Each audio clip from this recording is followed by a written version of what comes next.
इसमें तत्कालीन जो है प्राचार्यों ने और एवं अन्य ऑफिसर्स ने, अन्य लोगों ने मिलकर करीब 14 करोड़ रुपए का घोटाला किया है। तो जो मुख्य आरोपी थे, जो 3 प्राचार्य थे, उनके द्वारा ये पाया गया कि उनके द्वारा कई करोड़ रुपए इसमें स्वयं प्राप्त किए गए एवं अन्य लोगों को भी दिए गए। कहा था ना, छात्र देश के भविष्य है, और यदि भविष्य का बनावे वाला भविष्य का अंधकार में करे लगे तो निश्चित तौर पर सरहरण की भूमिका बड़ी हो जाती। तो इसमें ये नहीं है कि केवल सरकारी कर्मचारियों के खिलाफ ही कार्रवाई होगी, इसमें प्राइवेट एजेंसी भी यदि कोई बड़ा करप्शन करती हैं या बड़ा आर्थिक अनियमितता करती हैं तो उनके खिलाफ भी हमारे यहाँ अपराध पंजीबद्ध होते हैं। जनता की अपेक्षाओं पर हम खड़े उतरेंगे और जनता का और सहयोग मिलेगा, यदि और सटीक जानकारी मिलेंगी तो हम लोग बेहतर कार्रवाई कर पाएंगे।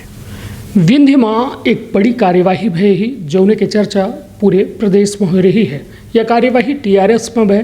टीआरएस कॉलेज के 3 पूर्व प्राचार्यों का जो है आर्थिक अपराध प्रकोष्ठ के द्वारा जो है अपराध दर्ज किएगा और उनका चालान पेश करके न्यायालय में चालान पेश किएगा। हमारे साथ आज ईओडब्ल्यू के जो है पुलिस अधीक्षक वीरेंद्र जैन साहब हैं। सबसे बड़ी बात कि एक ईओडब्ल्यू एक ऐसा संस्था ही जौने पर जनता सीधा भरोसा करत थी और जे अपराध करत है वो के पीछे जो है बड़ी मुस्तैदी से ईओडब्ल्यू अपन भूमिका निर्वहन करत थे। तो हमारे साथ वीरेंद्र जैन साहब हैं और शख्सियत के खास मेहमान हैं और खास मुलाकात हो रही है, खास बातचीत हो रही है। पहले तो सर आपको बहुत बहुत बधाई एवं शुभकामना। दीपावली और धनतेरस की हाल में ही ये त्यौहार निकला है। आपको भी बहुत बहुत शुभकामनाएं। सर ये एक बड़ी कार्यवाही हुई है, मतलब एक लंबा वक्त जो है बाद ये एक बड़ी कार्यवाही हुई है जिसमें 3 पूर्व प्राचार्य को जो है आर्थिक अपराध में संलिप्त पाया गया और उस पर आपके विभाग के द्वारा बड़ी कार्यवाही। सर क्या कार्यवाही है, थोड़ा सा विस्तार से थोड़ा सा। 2020 में तत्कालीन कलेक्टर साहब ने एक जांच करवाई थी टीआरएस कॉलेज की और उसमें ये पाया गया था कि 2018, 2019, 2020 इसमें तत्कालीन जो है प्राचार्यों ने और एवं अन्य ऑफिसर्स ने, अन्य लोगों ने मिलकर करीब 14 करोड़ रुपए का घोटाला किया है। इस जब जांच रिपोर्ट प्राप्त हुई तो ईओडब्ल्यू में फिर उसका संज्ञान लिया गया और उसमें एफआईआर पंजीबद्ध की गई। एफआईआर पंजीबद्ध की गई तो उसमें जो मुख्य आरोपी थे, जो 3 प्राचार्य थे, वो उनके द्वारा ये पाया गया कि उनके द्वारा कई करोड़ रुपए इसमें स्वयं प्राप्त किए गए एवं अन्य लोगों को भी दिए गए। इसमें प्राचार्य ही मुख्य आहरण एवं संवितरण अधिकारी थे, वही डीडीओ थे, वही वित्त समिति के अध्यक्ष रहते हैं, पदेन अध्यक्ष रहते हैं, वही अकादमिक समिति के पदेन अध्यक्ष रहते हैं और मुख्य परीक्षा नियंत्रक भी रहते हैं। तो इस वजह से तीनों प्राचार्यों के खिलाफ में चालान माननीय न्यायालय में प्रस्तुत किया गया था और माननीय न्यायालय ने तीनों आरोपियों को जेल, उनकी जमानत निरस्त करते हुए जेल भेजा है और इसमें अभी और कार्रवाई की जा रही है, क्योंकि अभी 3 प्राचार्यों के खिलाफ और भी चीज़ों का जो इन्होंने जो केवल मूल्यांकन के लिए और जो आंतरिक परीक्षाओं के लिए करोड़ों रुपए राशि ली है, तो अभी इस चीज़ का चालान प्रस्तुत किया गया है। निश्चित तौर पर यह एक बड़ी कार्यवाही है जोने पर कहा था ना, छात्र देश के भविष्य हैं, और यदि भविष्य का बनावे वाला भविष्य का अंधकार में करे लगे तो निश्चित तौर पर सरहरण की भूमिका बड़ी हो जाती और ऐसा लोगों का निश्चित तौर पर सजा मिले चाहिए जो देश के भविष्य के साथ खिलवाड़ करत है। अब हम ऐसा संस्थान में बैठे हैं जोने पर पूरा देश भरोसा करत है और भरोसे भर नहीं विश्वास करत है कि यदि कोनो अपराधी है तो यदि ओके अंदर अपराध करे के भाव जागत है तो ओका लागत है कि यदि बड़ा अपराध करें या बड़ी आर्थिक जो है घोटाला करें तो ओ में ईओडब्ल्यू के नज़र हमारे ऊपर सीधी है। तो हम अब ये जानना चाहिए थे कि सर ये ईओडब्ल्यू एक जो संस्थान है जैसे कुछ लोग आम तौर पर समझ नहीं पाते कि आखिर किस तरह के अपराध ईओडब्ल्यू के अंतर्गत आते हैं। जैसे प्राइवेट संस्थान भी आते हैं इसमें, गवर्नमेंट भी आते हैं, और क्या थोड़ा सा इसको ईओडब्ल्यू को सर थोड़ा सा विस्तार से दर्शकों के लिए। ईओडब्ल्यू में मुख्यतः 3 तरह की कार्रवाइयाँ होती हैं, और जिसमें भ्रष्टाचार निवारण अधिनियम एक्ट के तहत भी कार्रवाई होती है और आईपीसी एक्ट के तहत भी कार्रवाई होती है। तो इसमें ये नहीं है कि केवल सरकारी कर्मचारियों के खिलाफ ही कार्रवाई होगी, इसमें प्राइवेट एजेंसी भी यदि कोई बड़ा करप्शन करती हैं या बड़ा आर्थिक अनियमितता करती हैं तो उनके खिलाफ भी हमारे यहाँ अपराध पंजीबद्ध होते हैं। तो 3 तरह के मुख्य अपराध हमारे यहाँ होते हैं। जो यदि सबसे पहला है रिश्वत मांगने वाला। यदि शासकीय कर्मचारी कोई रिश्वत मांगता है किसी वैध काम के लिए, जो किसी भी व्यक्ति से, तो वो यहाँ पे शिकायत कर सकता है। किसी के माध्यम से मांगता है तो भी शिकायत कर सकता है। कोई प्राइवेट आदमी यदि किसी शासकीय कर्मचारी के लिए पैसे उगाही करना चाहता है तो उसकी भी शिकायत कर सकता है, और उसमें हम लोग उसको रंगे हाथों आरोपी को पकड़ते हैं। तो एक तो ये पहला तरह का है जिसमें रिश्वत के मांगने का शिकायत पे हम लोग कार्रवाई करते हैं। दूसरी, आय से अधिक संपत्ति का, वैध आय से अधिक संपत्ति किसी की बताते हैं। जैसे किसी का आय बहुत कम है, जी सैलरी बहुत कम है, और उसने जो संपत्ति जो बनाई है, जो क्रय की है और जो इकट्ठी की है, यदि वो बहुत ज़्यादा है, डिस्प्रोपोर्शनेट है, तो आय से अधिक संपत्ति का हम जो है वो केस उसमें बनाते हैं। और कई छापे हम लोग ने अभी ईओडब्ल्यू में आरोपी के घर मारे हैं जिसमें करोड़ों रुपए की अवैध संपत्ति, आय से अधिक संपत्ति बरामद हुई है। इसी ढंग से रिश्वत के भी कई केसेस अभी हम लोगों ने पिछले 2 सालों में अभी किए हैं। और तीसरी जो सबसे ज़्यादा कार्रवाइयाँ हमारे यहाँ होती हैं, यदि किसी ऑफिस के द्वारा पद का दुरुपयोग किया गया है और उसने क्रय करते समय ज़रूरत से ज़्यादा, मतलब सस्ते सामान को महंगी दरों पे ख़रीदा है, या फिर जो कंस्ट्रक्शन हुआ है, निर्माण कार्य हुआ है, वो उसने बहुत कम राशि में होना चाहिए था, बहुत ज़्यादा राशि में किया है, या और ढंग से जो पद का दुरुपयोग करते हुए राशि का जो शासकीय राशि है उसका गबन किया है, तो उसमें भी हम लोग एफआईआर करते हैं और विधिवत कार्रवाई करते हैं। निश्चित तौर पर आप अपना परिचय समझ चुके हो कि ईओडब्ल्यू में कौन में अपराध जो है पंजीबद्ध होते। यह एक ऐसा संस्था है या एक सरकारी व्यवस्था है जो यह नियंत्रित करत है कि यदि को सरकारी धन या कौनों में के इनलीगल जो है धन अर्जित कैलेत है तो ओकर जांच हुई, पड़ताल हुई, एफआईआर हुई और सजा हुई।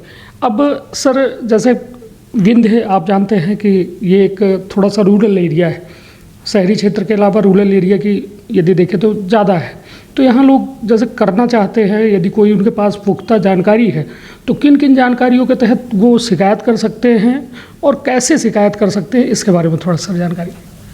अभी हमने बताया मेनली 3 बिंदुओं पे जी।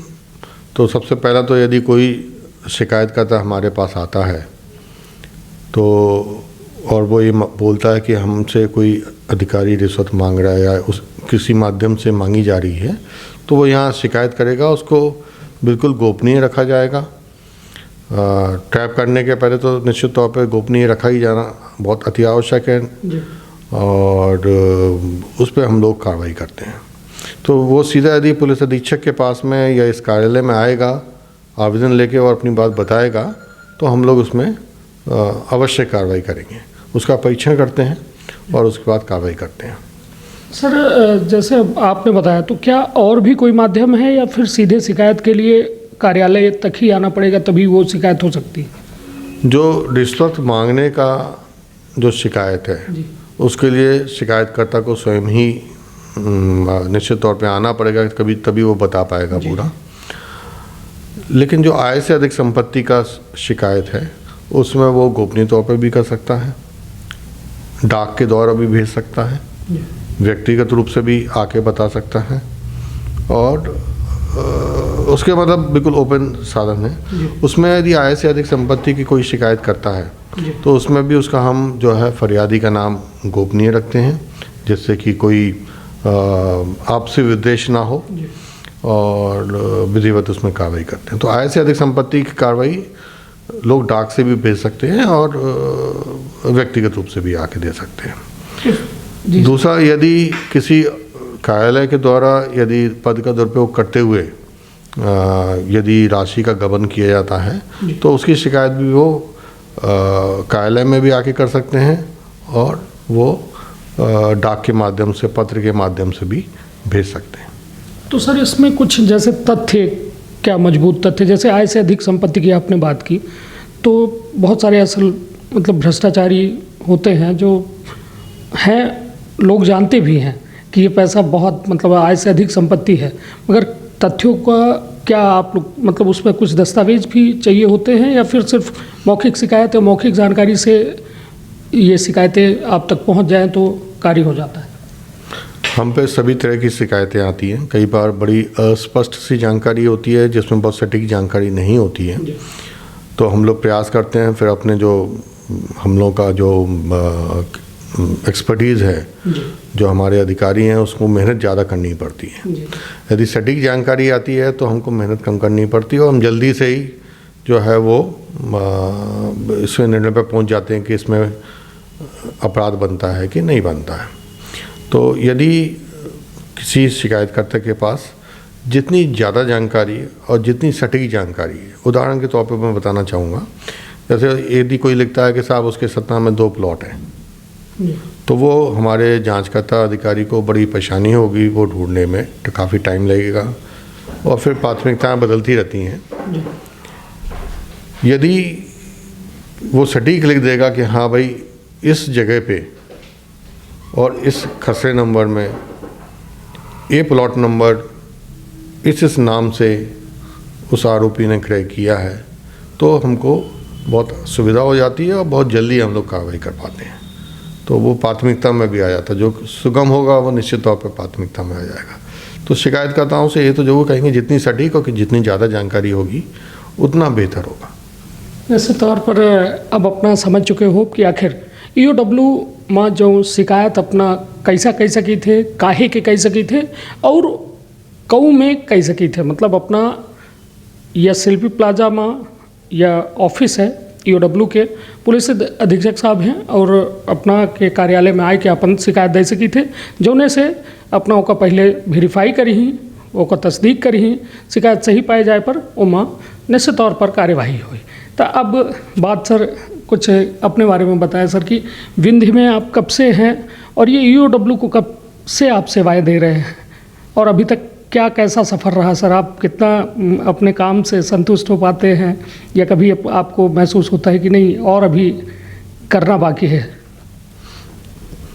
मुझे करीब 2.5 साल यहाँ पे रीवा में पुलिस अधीक्षक ईओडब्ल्यू के पद पर पदस्थ हो गए हैं और इस कार्यकाल के दौरान हमने कई जो पुराने पेंडिंग केसेस थे उनका निराकरण किया है, कई चालान पुराने प्रस्तुत किए हैं। टीआरएस कॉलेज का जो अभी था वो मेरे समय ही अपराध पंजीबद्ध हुआ था, उसका चालान भी हमने प्रस्तुत कर दिया है, प्रथम चालान प्रस्तुत कर दिया है। हमने कई जो ट्रैप की कार्रवाइयाँ, जिसको मैं बोल रहा था रिश्वत मांगने के प्रकरण में, जिसमें हमने रजिस्ट्रार, डॉक्टर, कई अधिकारियों को अभी तक ट्रैप किया है, जिसमें वो 50,000 की 1 लाख की रिश्वत मांग रहे थे। एक जीएसटी कमिश्नर को भी हम लोग ने इसमें ट्रैप किया है, सुपरिटेंडेंट को। और इसी रंग से आय से अधिक संपत्ति में हम लोगों ने बहुत छापे मारे हैं। 7 छापे जो है वो पिछले 2 वर्षों में मारे गए हैं और उसमें कई करोड़ों की संपत्ति, लोगों के अवैध संपत्ति जो है आय से अधिक, जो स्रोत है वैध आय से अधिक, उनकी ज्ञात हुई है। तो मैं अपने कार्यकाल से संतुष्ट हूँ। कभी काफ़ी अच्छा टीम वर्क के साथ ईओडब्ल्यू ने कार्रवाई की है और उम्मीद है कि जनता और इसको, जनता की अपेक्षाओं पे हम खरे उतरेंगे और जनता का और सहयोग मिलेगा। यदि और सटीक जानकारी मिलेंगी तो और हम लोग बेहतर कार्रवाई कर पाएंगे। निश्चित तौर पर हमारे साथ रहे ईओडब्ल्यू के पुलिस अधीक्षक साहब, जिनके द्वारा साफ तौर में यह बतावा गया कि जनता के खातिर और जनता के भरोसा खातिर यह संस्थान काम करत है और निश्चित तौर पर अपराधी यदि अपराध करत है तो वह बच नहीं सके। यह विभाग से कहे कि लगातार यह टीम पुलिस अधीक्षक साहब के निर्देशन में टीम काम कर रही है, ताबड़तोड़ कार्यवाही हो रही है। टीआरएस के मामला एक बड़ा मामला रहा, लोग हाथ डारे में डरा रहे हैं, मगर सर के आए के बाद उम्मीद लोगन के अंदर जरूर जगी रही कि यदि घोटाला करोड़न के है तो कार्यवाही बड़ी हो जाए। ता फिर कोनो नए शख्सियत के साथ फिर हुई मुलाकात। आपन अपने परिवार के रखब बहुत ख्याल। धन्यवाद। प्रणाम।